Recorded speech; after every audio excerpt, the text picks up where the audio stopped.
네, 안녕하세요. 사회복지사 전재일입니다. 오늘은 제가 사회복지 조직에 대해서 조금 수다를 떨려고 하는데요.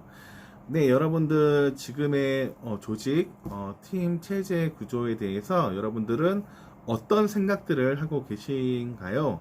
아마 일을 하다가 보면 이렇게 좀 바꿔봤으면 좋겠다, 이렇게 좀 바꿔봤으면 좋겠다라는 그런 생각들을 할 텐데요. 제가 20년 동안 사회복지를 하면서도 사실 팀 체제라던가 어떤 조직의 구조가 이런 모양 저런 모양으로 많이 바뀌어 왔습니다. 그래서 그런 경험들을 조금 이야기해보고 싶은데요. 제가 처음에 입사했던 1999년도만 해도 부서 체제였어요. 대부분의 복지관이. 그래서 총무부서가 있고 또 복지사업부가 있었습니다. 그래서 부장님이 이제 두 분이 있었던 그런 기관들도 있었고, 제가 일했던 곳도 그런 곳이었는데, 당시에 사회복지안의 사업은 대상별 복지로 구분이 되었습니다. 그래서 아동복지, 청소년 복지, 장애인 복지, 노인 복지 등 어떤 대상을 별로 복지 사업을 진행했고, 각각의 담당자가 있었습니다. 그래서 저도 아동복지 사업 담당자로서 일을 했던 경험이 있고요. 2000년대 이제 그 한 2년, 3년 이렇게 그 초반쯤에 이제 당시 기업들에서 그 팀 체제로서의 어떤 전환들이 있었거든요. 좀 더 효율적으로 어떤 사업을 하기 위해서는 어떤 그 부서 체제보다는 팀 체제의 어떤 그 부분들이 더 효율적이다라는 것들로 인해서 팀 체제가 조금 활성화됐던 적이 있었는데, 사회복지관들도 이제 그런 고민을 하게 되는 거죠. 보통 이제 부서 체제면 한 부장님 밑에 한 6명, 7명 정도의 이제 사회복지사들이 일을 했는데, 좀 더 이거를 좀 그 특성별로 좀 나눠보면 어떨까라는 것들이, 의견이 제시가 되었어요. 그래서 당시에 이제 재가복지봉사센터라는 게 있었는데, 그 재가복지봉사센터는 이제 재가복지로서 이제 구성이 되고, 나머지 이제 뭐 가족복지, 그다음에 지역복지 이런 식으로 팀 체제로 2000년대 초반부터 조금 변화를 이제 했습니다. 이런 것들이 이제 서울시에서도 정책적으로 조금 그런 것들을 권고해서 대부분의 서울시에 있는 사회복지관들도 팀 체제로서 이제 변화를 한 부분들이 있었고요. 당시에 이제 사회복지안의 이제 복지는 이제 대상별 복지에서 영역별 복지로 조금 전환하는 그런 시기였어요. 그래서 뭐 가족복지 기능 강화, 지역사회 보호, 지역사회 조직, 교육문화, 자활사업과 같은 5대 영역의 사업들을 복지관의 사업으로서 명시되었던 그런 부분들입니다. 그러다가 이제 2013년도 되면서 이제 기능별 복지로 이제 조금 바뀌었죠. 사례관리 기능, 지역 조직화 기능, 그 다음에 서비스 제공 기능, 이런 기능별로 이제 바뀌었는데, 이제 기존에 이제 사회복지관이 보통 가족복지팀, 지역복지팀, 재가복지팀이었는데, 아마 그 당시에 좀 고민됐던 게, 이제 재가복지팀을 어떻게 구성할 것인가. 그러니까 재가복지에는 사례관리와 이제 그 재가 서비스가 구분이 되어 있었기 때문에, 이 부분들을 어떻게 구분할 것인가에 대한 아마 고민들이 각 복지관별로 되게 많았던 것 같고, 그래서 지금은 어쨌든 기능별로 뭐 사례관리팀, 뭐 지역조직팀, 서비스 제공팀이라는 보통 3개의 팀으로 구성해서 많이들 조직을 운영하고 있습니다. 네, 그런데 이제 이렇게 3대 기능으로 이제 팀을 구성해서 이제 하다 보면, 과연 이것을 3대 기능을 뭔가 이렇게 구분져서 팀을 만드는 게 맞을까? 이 세 가지의 기능들이 각각 엮여질 수 있는 부분들이 있는데, 이게 팀으로 이제 구분을 하다가 보니까 뭔가 시너지들이 나지 않는 거죠. 뭔가 이제 지역사회에 나가서 당사자를 만났을 때, 나는 지역 조직팀의 이제 담당자인데, 내가 이 사람이 당장 필요한 건 사례관리다.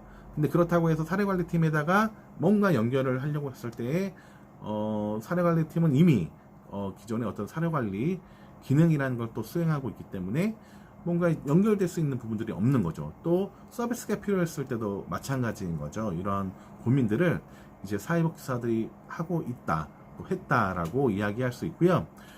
그러다 보니까 최근에는 이제 동동동 복지관, 중앙사회복지관 같은 그렇게 동단위로 뭔가 그 사업을 운영하는 그런 곳도 있죠. 그래서 저도 예전에 일했던 곳에서는 뭔가 지역세에 나가서 동별로 이제 일을 하게끔 좀 구성했던 적이 있는데, 그럴 때도 이제 우리가 고민하는 것들이 기존의 사례관리 기능, 지역 조직화 기능, 서비스 제공 기능을 뭔가 단절돼서 구분해서 했던 것들이 뭔가 몸에 익숙하다 보니까 막상 내가 뭘 해야 되는지에 대한 그런 고민들을 이제 하게 되는 경우들이 있습니다. 그러나 지역에 나가서 경험을 하다가 보면 내가 한 사람의 사회복지사로서 지역 조직화 사업을 하면서도 그 안에서 사례관리 기능과 서비스 제공 기능을 같이 함께 할 수 있구나 라는 것들을 경험하고 있다 라는 것들을 말씀을 드리고요. 저도 이제 조직에 대한 관심을 되게 많이 가지고 있어요. 그래서 2000년대 중반 제가 2008년부터 이제 사회복지의 부장으로서 근무를 했는데, 당시에 이제 사회복지안에 뭔가 전문가 조직으로서 뭔가 생각을 했었을 때 어떻게 변했으면 좋을까라는 것들을 좀 고민해 봤던 적이 있습니다. 그래서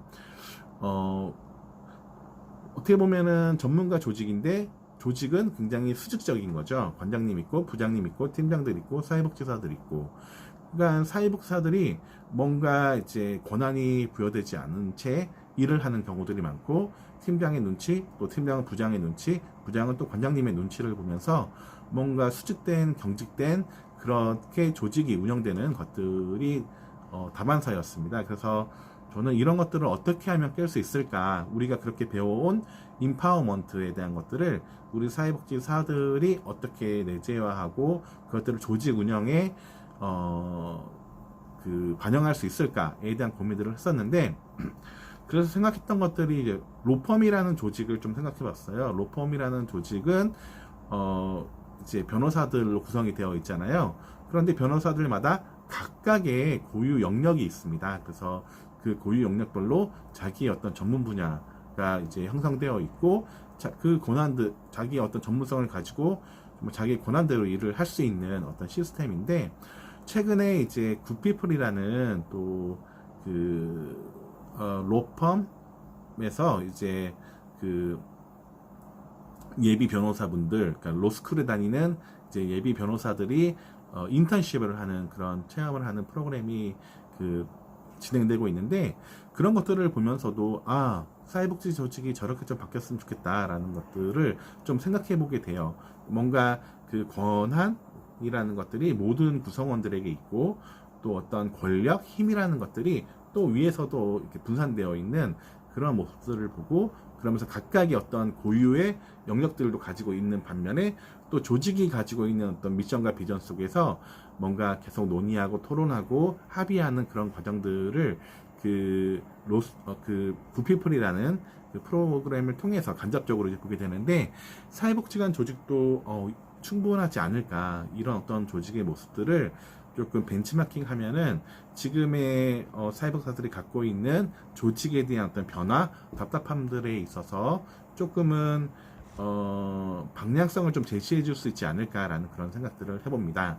물론 그 로스쿨에 대한 어떤 그 구조에 대한 부분들에 대해서 좀 더 면밀하게 공부해보고, 또 그 장점과 또 단점을 한번 살펴보고, 그 다음에 그것들이 이제 사회복지관에 적용했었을 때 어떠할까에 대한 것들을 좀 생각해 볼 필요가 있는데요. 제가 이제 동동 복지관처럼 이제 동별로 그 팀을 좀 구성해 봤던 경험이 있고, 또 개개인 사회복지사의 어떤 브랜드라는 것들을 강조하면서 팀이 아닌 개인 사회복지사로서 이제 사회복지 실천, 사회사업을 하게끔 했던 적이 있는데, 그럴 때 가장 저는 이제 고민했던 것, 그리고 막상 경험했을 때 이제 중요한 부분들이 개인 사회복지사가 가지고 있는 힘인 것 같아요. 지식, 능력, 그다음에 의지, 태도, 이런 것들인데, 정말 내가 개인으로서 내가 어떤 일들을 해 나갈 때 책임이라는 것들이 주어지거든요. 근데 그런 책임들에 대해서 나는 책임을 기꺼이 질 수 있는가, 그 책임에 대한 부담을 가지고 내가 가진 어떤 일들을 정말 정확하게 또 열심히 할 수 있는가라는 것들이 개인의 그 책임에 대한 의식이나 역량에 따라서 굉장히 나눠진다는 거죠. 그래서 그런 고민들은 어떻게 해결해 볼 수 있을까라는 고민들도 좀 해봤는데, 분명히 시간은 굉장히 필요한 것 같아요. 왜냐면 그런 경험, 실천의 어떤 그 경험 축적치가 많지 않기 때문에, 충분하지 않기 때문에, 시간을 충분히 두고 개인 사회복지사들의 어떤 모습들, 활동의 모습들을 관찰하고 또 슈퍼비전을 줘야 되는 부분들이 필요한데, 분명히 어떤 사회복지사의 경우는 굉장히 놀랍게 빠른 시간 내에 또 성장하는 그런 사회복지사도 있는 반면에, 또 어떤 사회복지사는 통제받기를 오히려 원하는 그런 사회복지사들도 있습니다. 그래서 그런 부분들에 대해서 이제 조직에서 뭔가 슈퍼바이저가 굉장히 또 세밀하게 또 어떤 그 개별적으로 관심 갖고 또 슈퍼비전을 주는 그런 부분들이 같이 병행해야 되는 부분들이 분명히 필요합니다. 네, 이런저런 뭐 이야기들을 해봤는데, 사회복지 조직에 대한 것들, 제가 이전에 변해왔던 어떤 과정들이나, 지금 변하고 있는 과정들, 이런 것들을 좀 얘기했는데, 지금 우리가 하고 있는 그런 모습들이 어떻게 보면 지금 하고 있는 일들에 대해 있어서 뭔가 경험에 의해서 기본적인 거라고 할 수도 있습니다. 하지만 답은 아닙니다. 우리가 일을 하는 데 있어서 좀 더 효율적이고, 또 개인 사회복지사로서 뭔가 좀 더 내 능력, 또 전문성을 발휘할 수 있고, 또 브랜드를 키워갈 수 있고, 또 그걸 통해서 조직을 뭔가 성장시키는 어떤 시너지를 낼 수 있는 그런 구조들은 지금에 있는 어떤 형태에서도 할 수 있지만, 뭔가 변화할 수 있는 부분들도 있다라는 것입니다. 그래서 그런 고민들이 많이 좀 각각의 사회복지사들을 통해서 제시가 되고, 그 다음에 모여져서 뭔가 이제 함께 그런 변화들의 어떤 부분들을 만들어 나갈 수 있었으면 좋겠다라는 그런 생각들을 좀 해보고요. 저도 좀 더 고민해보고 조직에 대한 그런 생각들을 조금 공유할 수 있도록 하겠습니다. 네, 이상 전재일이었습니다.